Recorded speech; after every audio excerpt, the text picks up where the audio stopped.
My husband Warren came down with the COVID on October 27th, and I started with the symptoms on that Friday morning when I woke up. I had the chills, headache, ached all over, and just felt nauseated.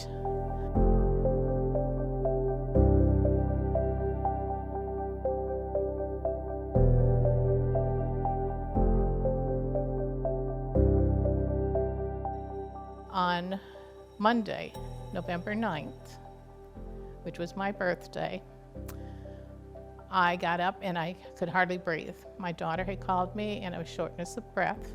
And she says, "Mother, you're gasping for air. You get on the phone and call for an appointment." So I called the clinic and they got me in right away. And by 10 o'clock, the ambulance had come to the clinic, took me to the hospital, to the ER.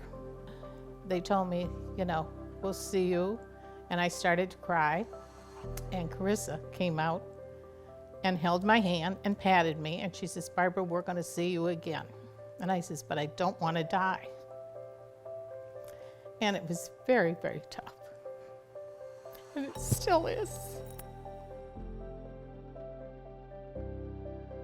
When I first went into the ER, I had no cells to fight off. They were all gone.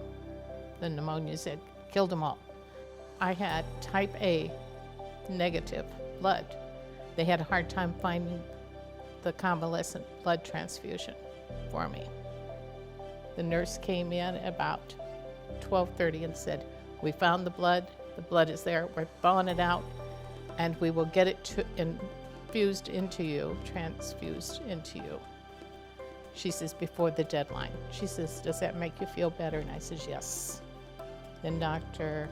Paddock came in and he says, "We're going to try you without your oxygen and see how you breathe." And he says, "If all goes well, tomorrow you may be discharged." He says, "I want you out of here as fast as we can get you out, but we want you healthy enough to survive." And he says, "We'll do home care with you and have nurses come in to check on you."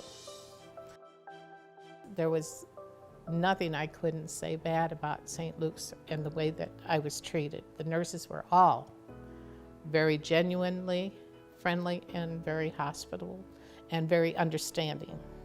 I mean, each one made you feel like you were theirs and they gave you sufficient time. It wasn't rush in, rush out.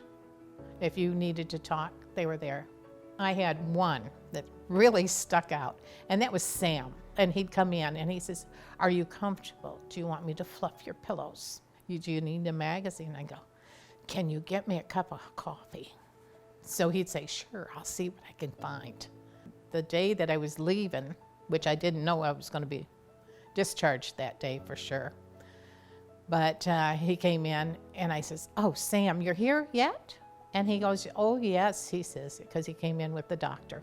Dr. Paddock says, "So you know him?" I said, "Oh my gosh, yes." And he says, "Isn't he a good nurse?" And I says, "He is. He's fantastic." I tried to tell every single one of them, you do matter very much in this life, and you do matter in my life.